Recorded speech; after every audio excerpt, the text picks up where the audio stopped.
आज का हमारा टॉपिक है न्यून कोणों के त्रिकोणमितीय अनुपात। इसके लिए हमें सर्वप्रथम समकोण त्रिभुज को थोड़ा सा समझना होगा। जिस त्रिभुज में एक कोण 90 डिग्री का होता है उसे समकोण त्रिभुज कहते हैं। इसके शेष दो कोण न्यून कोण अर्थात 90 डिग्री से कम के होते हैं। समकोण त्रिभुज में 90 डिग्री के सामने वाली भुजा सदैव कर्ण होती है। वह बाकी दो कोणों में से जिस कोण को हम लेंगे वो भुजा, यानी अगर हम कोण ए लें तो ए बी भुजा हमारा आधार, वह बीसी भुजा लंब होगी। इसी प्रकार यदि हम कोण सी लें तो बीसी भुजा हमारा आधार, वह ए बी भुजा हमारा लंब होगी। तो हम देखते हैं समकोण त्रिभुज की तीन भुजाएं होती हैं, लंब, कर्ण व आधार, जिसमें कर्ण हमेशा निश्चित रहेगा 90 डिग्री के सामने वाली भुजा, व बाकी की दो भुजाएं कोण की स्थिति के आधार पर होंगी। अब यदि हम इन तीनों भुजाओं में से दो दो का अनुपात लें तो हमें त्रिकोणमितीय अनुपात प्राप्त होते हैं, जो कि इस तरह से है। हम यहाँ कोण ए के लिए त्रिकोणमितीय अनुपात देखते हैं। तो नंबर 1 है, यदि हम लें लंब अनुपात कर्ण तो इसे हम कहेंगे साइन ए। यदि हम लें आधार बटा कर्ण इसे हम कहेंगे कोस ए।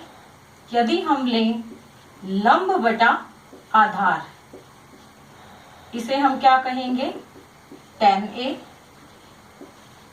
इसी प्रकार यदि हम कर्ण बटा लंब लें इसे हम कहेंगे कोसेक ए। यदि हम आधार बटा, माफ कीजिएगा, कर्ण बटा आधार लें तो इसे हम कहेंगे सेक ए। व यदि हम आधार बटा लंब लें तो इसे हम कहेंगे कोट ए।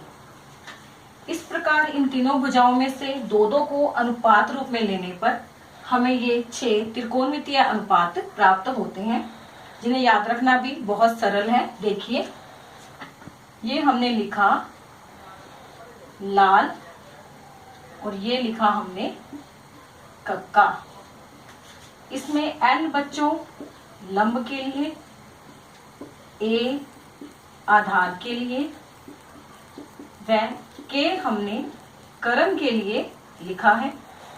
इसमें यदि हम ऊपर से नीचे की ओर देखें तो ये हमारा होगा साइन ए, ये हमारा कोस ए और ये हमारा होगा tan ए।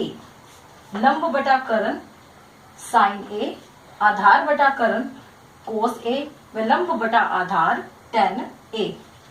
इसी प्रकार यदि नीचे से ऊपर देखें तो ये हमारा कोट ए, ये हमारा सेक ए और ये हमारा होगा कोसेक ए।